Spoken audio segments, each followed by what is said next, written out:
Bonjour à toutes et à tous, bienvenue dans cette nouvelle émission de Rencontre. Voilà, ces derniers mois, mes amis français me posent de plus en plus souvent des questions sur la mer de Chine méridionale, alors que les Philippines viennent d'intenter un procès à la Chine auprès du Tribunal international d'arbitrage de la Haye.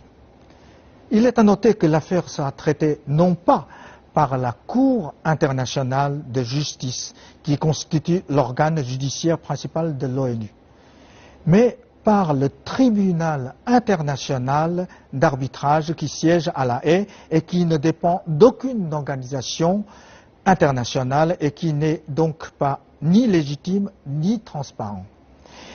Le verdict de ce tribunal sera bientôt rendu public. Par ailleurs, les multiples apparitions des forces navales américaines dans les eaux de la mer de Chine méridionale donnent lieu de temps à autre à des rencontres impromptues avec la marine chinoise, accroissant ainsi considérablement les risques d'incidents militaires. Alors, la situation tendue en mer de Chine méridionale aiguise l'appétit des médias dans le monde entier. Alors, qu'est-ce qui s'est passé exactement? C'est ce que nous allons essayer de comprendre avec mes deux invités.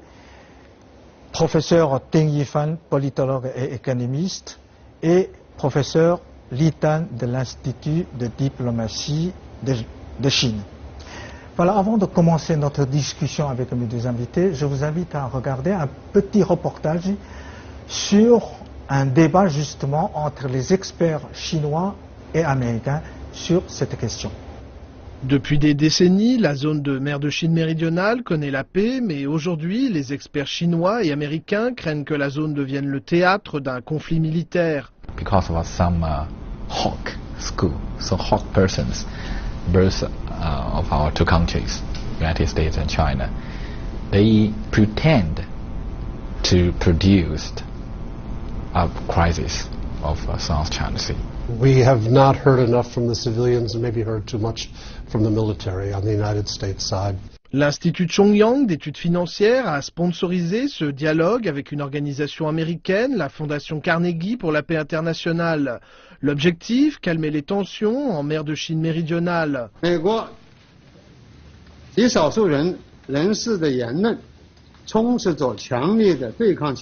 Le symposium avait lieu juste une semaine avant que la Cour permanente d'arbitrage de La Haye ne statue sur les revendications territoriales présentées par les Philippines au sujet des îles Nansha en mer de Chine du Sud.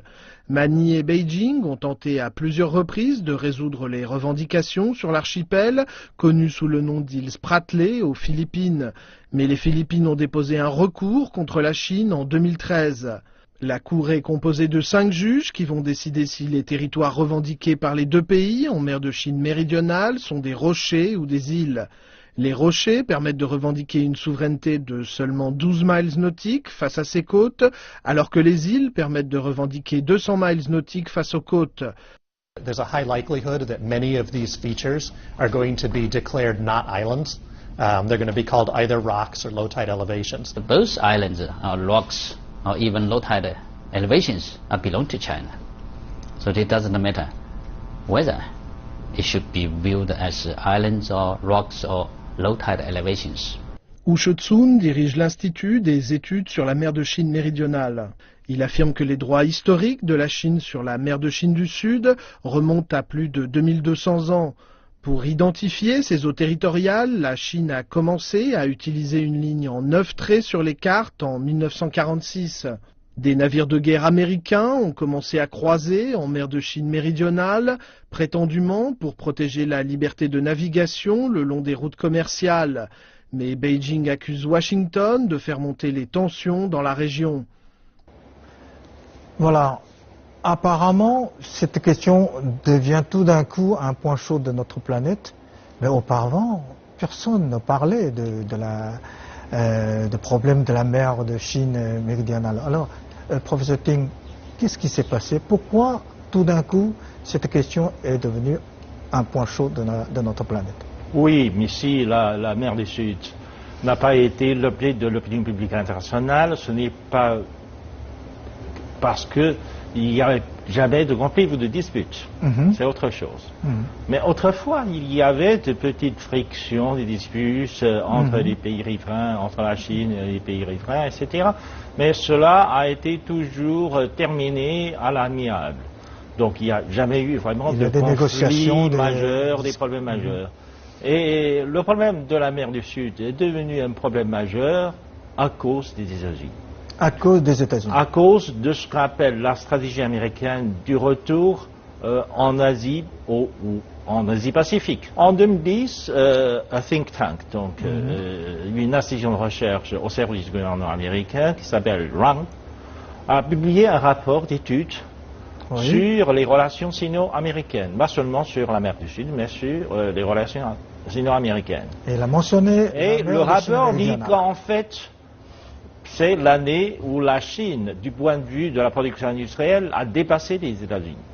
Donc le rapport dit que les États-Unis aujourd'hui ne peuvent plus faire face à la Chine ou à l'émergence de la Chine, aux défis de la Chine, tout seuls.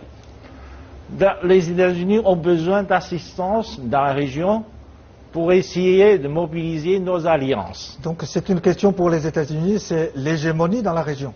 Les États-Unis disent que puisqu'on ne peut plus s'affronter à la Chine tout seul, on va mobiliser nos alliés. Ils disent heureusement les alliés.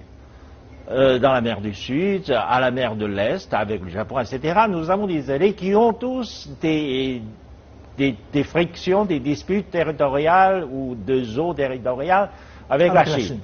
Donc, il est dans l'intérêt des États-Unis de pousser en avant ces petits pays pour qu'ils absorbent, pour qu'ils affaiblissent la capacité de la Chine, de façon à ce que dans l'affrontement entre les États-Unis et la Chine, les États-Unis pourront gagner des avantages. C'était ça.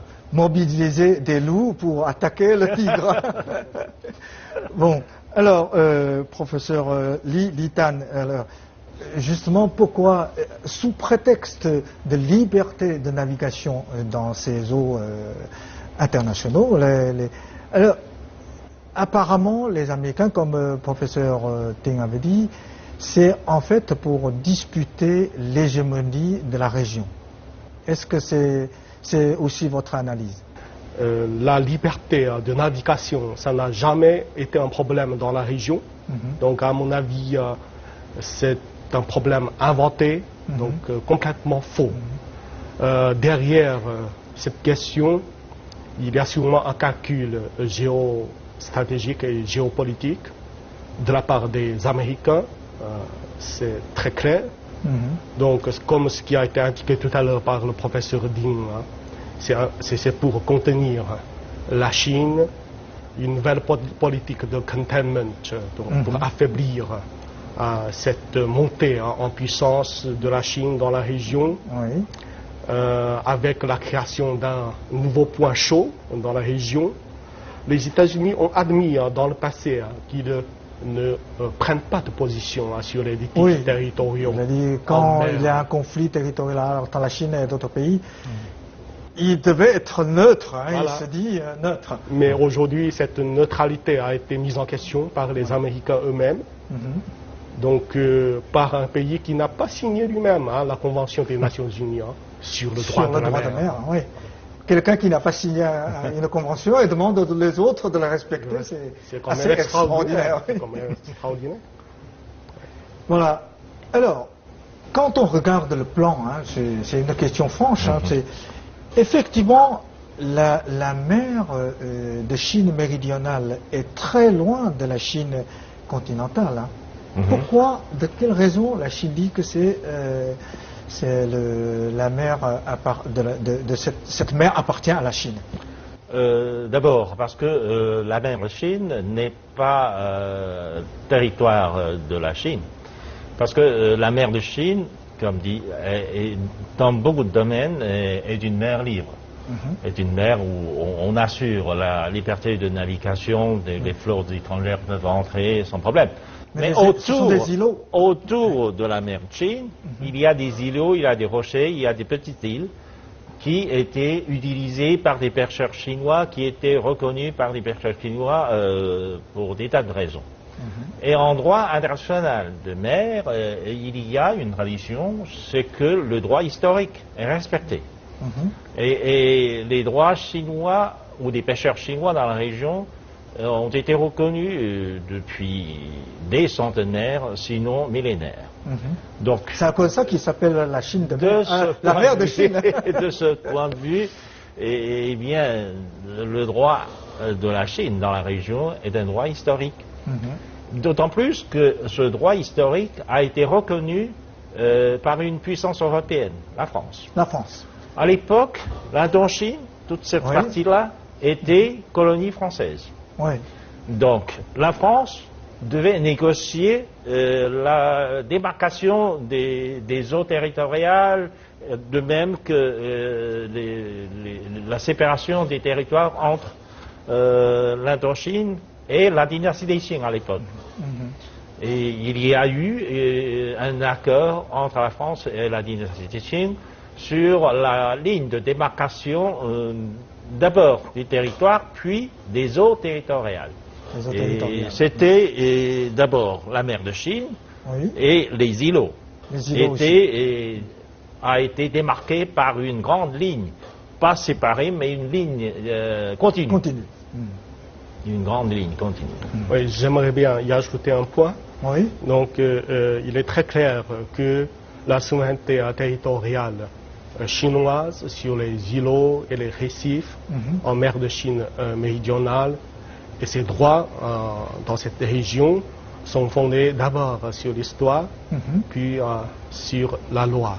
Donc, du côté de la loi, il faut penser à quelques textes fondamentaux qui sont à la base de l'ordre international de l'après-guerre. Pensons d'abord à cette fameuse déclaration du Caire. Et puis la proclamation de Potsdam. Dans ces textes fondamentaux, il a été déclaré et réitéré que les territoires occupés illégalement par l'Empire japonais, comme ces îles ou récifs en mer de Chine méridionale, doivent être redonnés, récupérés par la Chine après la guerre. Donc, c'est un droit, ce sont des droits qui sont en même temps fondés sur l'histoire, parce que c'était les Chinois qui étaient les premiers à découvrir, à nommer et à exploiter, utiliser ces îles ou récifs. C'est aussi des droits fondés sur la loi, donc internationalement reconnus. C'est historiquement ou selon le droit international, la Chine a le droit sur ces îlots, ces mers. Mais pourquoi les Philippines ont intenté un procès contre la Chine? Et surtout, qu'est-ce que c'est ce tribunal international d'arbitrage de la Haye? Oh, c'est une histoire un peu compliquée et un bizarre. Parce que compliqué et bizarre. Parce que, en fait, théoriquement, entre les Philippines et la Chine, on a eu des fois des négociations, etc., sur la dispute des eaux territoriales. Et puis, les deux parties se sont conclues qu'il faut résoudre d'abord les problèmes par des négociations bilatérales. Puis, un beau jour, les Philippines ont décidé d'aller au tribunal international. En fait, d'abord, c'est une promesse qui a été brisée du côté philippin. Donc, si un accord est brisé unilatéralement par un côté, eh bien, il n'a plus de droit. Il n'a plus de droit de force. Donc, la Chine a exprimé la position de ne pas accepter l'arbitrage de ce tribunal. Parce que les Philippines n'ont pas tenu leur engagement. N'ont pas poursuivi la négociation bilatérale vers la Chine, et les Philippines ont décidé de recourir à un autre moyen qui n'est pas reconnu par l'autre partenaire. C'est-à-dire introduire une troisième force pour imposer un arbitrage pour la Chine. Alors, qu'est-ce que c'est ce tribunal? On confond très souvent ce tribunal d'arbitrage qui siège aussi à La Haye à la Cour internationale qui dépend de l'ONU. Ce n'est pas la même structure du tout. Donc, mais le tribunal les médias arbitral souvent, n'est pas du tout un composant de la Cour internationale de justice, qui est lui-même un organisme onusien, donc reconnu par le droit international, pour qu'une sentence arbitrale soit valide. L'une des conditions préalables est que les deux parties engagées reconnaissent en même temps la validité de cet arbitrage. Mais ce n'est pas le cas du dossier de la mer de Chine méridionale. La validité de ce tribunal arbitral n'a jamais été acceptée et reconnue par la partie chinoise. C'est à cause de ça que le côté chinois disent que c'est illégitime. Ils n'acceptent jamais et ils ne participent pas aux travaux de ce tribunal. Entre les Philippines et la Chine, ils ont commencé depuis très longtemps des négociations bilatérales. Ils sont arrivés dans le temps en 2002 par une déclaration commune de tous les membres de l'ASEAN et de la Chine de résoudre ce problème par la voie de consultation et de négociation.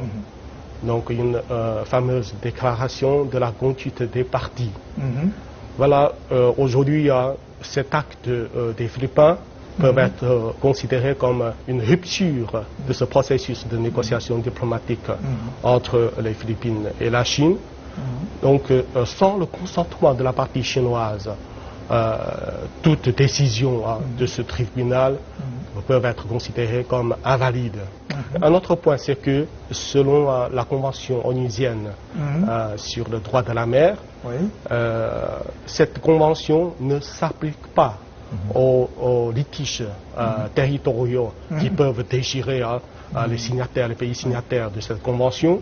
Et c'est dans ce contexte et dans cette condition que la Chine a inclus à cette convention, quand elle a signé la convention, cette clause d'exclusion de toute intervention, toute forme d'intervention de la tierce partie pour résoudre ces conflits territoriaux, ces litiges territoriaux avec les autres pays.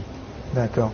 Bon, la question me vient naturellement, c'est que pourquoi les Philippins ont rompu leurs négociations avec la Chine et au recours de ce tribunal un peu bizarre, comme vous l'avez dit. On voit bien l'ombre des Américains dans cette affaire-là, parce que ils sont poussés par les Américains. D'une certaine manière, les Américains avaient une présence militaire importante aux Philippines. Oui, ça, tout le monde connaît. Il y avait des bases navales, des bases militaires, aériennes, etc. Les Philippines avaient, d'une certaine manière, soutenu la présence militaire américaine dans la région. Puis, la base était retirée, et plus ou moins chassée par les Philippines, etc. Et aujourd'hui, le prétexte est très bon. Ou trop bon pour les Américains pour ne pas en profiter. Donc, du coup, ils en profitent pour pousser les Américains, pour pousser les Philippins, pour les encourager à trouver un autre moyen d'embarrasser les Chinois. De ce point de vue, le droit des Philippines dans la mer du Sud n'est pas garanti par la loi internationale. Parce que les Philippines étaient d'une certaine manière une ancienne colonie des Américains. Et il y a des textes internationaux de droit qui signalent clairement la ligne de démarcation du territoire des Philippines.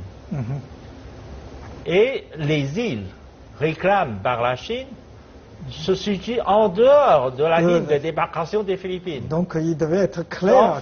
C'est ça. Sur le plan du droit, il n'y a pas de doute que le territoire des Philippines était limité en dehors des îlots chinois. D'accord. Bon, comme pays, les Philippines n'ont rien à tirer de ce processus d'arbitrage. Par contre, ce sont les Américains qui peuvent réaliser partiellement leurs objectifs stratégiques dans la région. Par exemple, comme si la force navale et aérienne a été en quelque sorte expulsée par les Philippins dans le temps de leur base militaire aux Philippines. Aujourd'hui, les Américains peuvent revenir en toute gloire et en tout honneur sur ces anciennes bases militaires. Voilà donc un retour de la force militaire américaine dans la région, un objectif stratégique pleinement réussi pour le côté américain. Voilà donc ce sont les analyses de la portée stratégique de cette affaire. Ça ne profite pas en fait aux Philippines. Non, pas du tout. Pas du tout. Oui, c'est peut-être à cause de ça. C'est à cause de ça que le président récemment élu a déclaré qu'il veut venir en Chine justement négocier à nouveau. Avec la Chine. Mais après la publication de verdict de ce tribunal. Pourquoi après? Alors si le verdict publié, si la Chine refuse, qu'est-ce qu'il peut faire? Qu'est-ce qui va se passer le jour où le verdict sera rendu public? Il ne faut pas oublier que les Américains essaient d'intervenir dans la politique intérieure de tous les pays. Et de ce point de vue, dans tous les pays, oui. Chaque fois, ils jugent l'intérêt des États-Unis. Et de ce point de vue, le verdict du tribunal d'arbitrage servirait d'un embarras aux présidents élus. En fait, quand le président élu fait face à une situation difficile. D'une part, le nouveau président veut négocier à nouveau avec la Chine pour essayer de trouver une solution. Et en plus, le nouveau président sait très bien que les intérêts des Philippines dépendent beaucoup de l'émergence de la Chine et de la paix dans la région. Donc, il n'est pas dans l'intérêt des Philippins de disputer pour un problème mineur avec la Chine dans la région et de complètement d'interrompre le processus de développement. Mais le verdict du tribunal, on suppose que, parce que vu la composition des magistrats de ce tribunal, on a toutes les raisons de penser que finalement le verdict serait au détriment de la Chine. Je ne dirais pas en faveur des Philippines, mais serait forcément au détriment de la Chine. Et cela forcément va donner un choix difficile au nouveau président. Parce que c'est tout de même une proposition ou une demande faite par le gouvernement philippin à l'égard de ce tribunal international d'arbitrage. Donc, d'une certaine manière, il doit respecter plus ou moins la continuité de la politique du gouvernement philippin. Mais en même temps, il veut aussi améliorer les relations avec la Chine. Donc c'est un choix très difficile à faire. C'est un grand point d'interrogation. Oui, cette fois-ci, on a vu des choses bizarres donc, autour de cette affaire. Avant que la décision du tribunal soit rendue publique, c'est prévu au 12, au 12 juillet, beaucoup de gens agissent comme s'ils connaissent déjà les résultats. Par exemple, cet avocat américain recruté par le gouvernement philippin pour ce dossier. Donc, avec ses réactions, voilà, c'est un Américain. Et puis, regardons ensemble la composition de ce tribunal, avec à sa tête un Japonais, avec des membres qui ont été sélectionnés par ce Japonais, parce que la Chine ne reconnaît pas la validité, donc la légitimité de ce tribunal. Voilà, donc pour un tribunal juridiquement fondé nulle part, pour une décision arbitrale qui n'a aucune validité juridique, cette tendance, ce verdict, selon l'ancien conseiller d'État chinois, M. Dai, qui a participé à ce dialogue qui vient d'avoir lieu tout à l'heure, qui a eu lieu à New York, L'ascendance, ce n'est qu'un papier de déchet, donc, aucune validité. Ça, c'est une chose, mais l'autre chose que il est inévitable que certaines puissances politico-militaires souhaitent en profiter pour créer des difficultés à la Chine. Donc, en même temps, la Chine a manifesté la plus grande retenue dans son traitement de ce dossier extrêmement sensible et dangereux, mais il ne faut pas exagérer sa portée stratégique dans la région. Mais de l'autre côté, il ne faut jamais douter de la détermination de la Chine de préserver ses droits légitimes dans la région. Cette force politico-militaire, c'est les États-Unis, disons-le. Si l'ancien Premier ministre chinois ne peut pas le dire, nous pouvons le dire. Bon, les États-Unis, bon, on connaît son rôle dans ce conflit. Alors, quelles sont les positions des Européens? En fait, normalement ou théoriquement, les Européens sont neutres à l'égard des disputes à la mer de Chine. Mais de plus en plus, les États-Unis sont en train de créer une situation où la Chine et les États-Unis s'affrontent à la mer de Chine. Donc, il faut choisir les soit Européens, parmi vous, soit parmi... C'est ça, les Européens sont des alliés politiques et militaires des États-Unis en Europe. Mais depuis la guerre en Afghanistan, la guerre en Irak, etc., les États-Unis, dans tous les conflits du monde, les États-Unis essaient d'entraîner les Européennes au nom de l'OTAN dans les affaires. Mais ils n'ont pas réussi tout le coup. Par exemple, la guerre de l'Irak. C'est ça, ils n'ont pas réussi tout le coup. Mais ils ont réussi, mais même pour le cas de la guerre en Irak, ils ont réussi à diviser l'Europe pour en faire une partie de l'Europe ancienne ou de l'Europe nouvelle, etc. Et là-dessus, je pense que probablement sur la dispute de la mer du Sud, les Américains vont encore utiliser cette méthode pour entraîner les pays européens, entraîner les alliés dans cette dispute.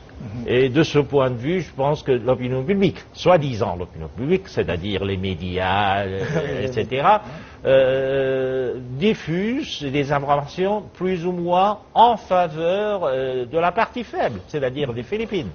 Mais en fait, il ne faut pas oublier que derrière les Philippines, c'est les États-Unis. Ce n'est pas forcément une partie faible.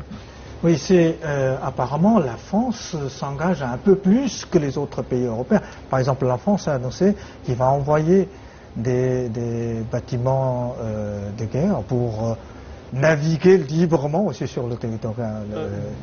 Dans la gestion française de ses relations avec les États-Unis, le président Jacques Chirac a été une exception.